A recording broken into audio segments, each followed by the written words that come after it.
In today's video we are talking about 10 JDM cars everyone should drive at least once. So, number 1 in our list. FD3S Mazda RX-7. The FD was the third generation of the RX-7 and also the most unreliable. But plenty of people were willing to overlook that for the intense sensory overload that occurred when it was driven. What made this car unique was its twin-turbo 13B Wankel rotary engine, which made the kind of noise that gives small children nightmares. And popular among JDM fans. Number 2 in our list. Toyota Chaser JZX100. The Toyota Chaser took a while to catch on outside of Japan, and it really didn't start to get popular until people started looking for something other than a Supra or GTR. The strength of the Chaser is that it can't compete with either of those two machines, yet it remains a supremely balanced and somewhat understated vehicle. It also has 4 doors, so it's practical. It has a 1JZ GTE engine, it's quick and fun to drive. Number 3. Mitsubishi Lancer Evolution 6 RS.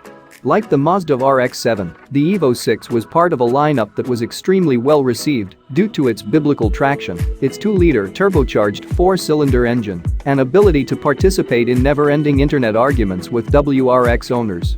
It wasn't without its problems, as it could have done with larger brakes and shorter gear changes. The Evo 6 punched out 276 horsepower and 275 pounds-foot of torque, but did an incredible job of putting that to the ground through an all-wheel drive system, meaning it could often outrun higher horsepower cars. In number 4 we have Honda NSX. Back in the early 1980s, Honda dreamed of having a mid-engine sports car that could keep pace with supercars from Europe. The result was the Honda New Sportscars Experimental, or NSX for short.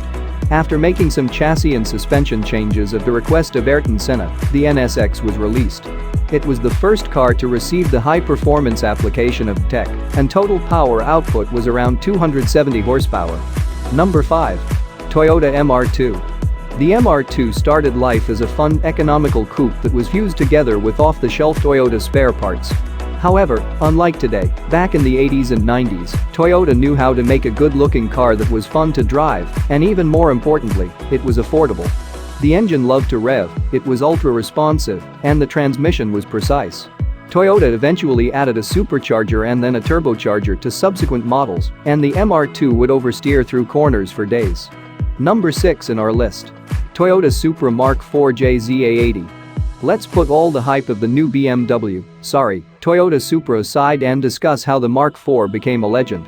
Released in 1994, Toyota built the Mark IV, a car that was lighter and more powerful than its predecessor. It came with a 2JZ engine with twin sequential turbochargers, and with a stock short block and a head swap, could be tuned to 1,000 horsepower on otherwise stock internals. Toyota had originally intended for the car to put out 600 horsepower from the factory, but production costs prevented it. Interestingly, the US got a more powerful version of the Supra, rated at 320 horses. In number 7 we have Nissan Skyline GTR R34. The R34 GTR is a car that is universally loved by all. In all my years, I have never met one single person that disliked it. Like the Supra, it came with a twin-turbo 3.0-liter engine, the RB26 DET.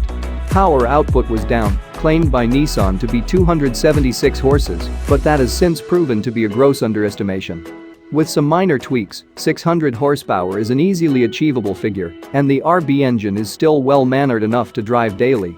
Number 8 in our list. First-gen Subaru Impreza WRX STI.